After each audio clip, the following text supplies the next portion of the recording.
Le vent souffle particulièrement fort sur notre département depuis hier soir avec des rafales qui ont pu atteindre les 145 km/h localement à Saint-Mandrier.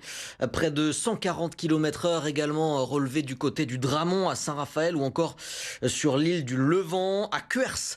Un record mensuel a été battu avec des rafales à 112 km/h.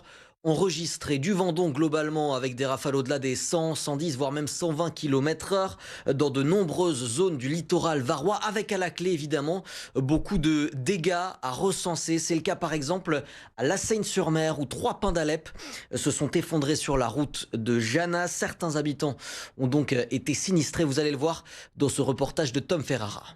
On dirait plus les voitures, on dirait un hors-bord. Ce pin d'Alep d'une vingtaine de mètres s'est déraciné dans la matinée avant de s'écraser sur ces 2 voitures. J'étais dans la voiture pour partir à une réunion et j'avais oublié mon porte-monnaie. Et en fin de compte, je rentre chez moi et quand je ressors, l'arbre il était tombé et la voiture était en marche. J'aurais pu y rester. Un choc brutal qui a fortement endommagé les véhicules.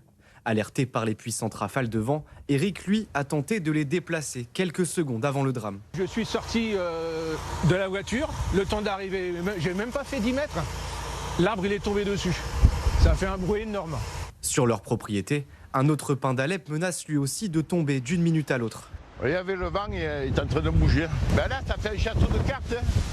Il y en a un qui tombe, tout le monde tombe. Ah ben c'est triste, ça fait 35 ans que j'habite là. Et j'ai jamais vu ça. À la Seyne, les rafales ont dépassé les 100 km/h, faisant chuter un autre arbre devant le domicile de Jean-Jacques. Entouré de pins, le retraité appréhende d'autres dégâts. Derrière chez moi, il y a des arbres très dangereux comme ça qui devraient, tôt ou tard, ça va arriver, ils vont tomber. Mais maintenant, ils nous ont bien bloqué toute la circulation, ils nous bloqué à la maison. Pour rétablir la situation, une société d'élagage et d'abattage est déployée en début de matinée. Une zone à risque sur laquelle ces experts interviennent régulièrement après les tempêtes. Il y avait les câbles électriques qui étaient... L'arbre était en tension dessus.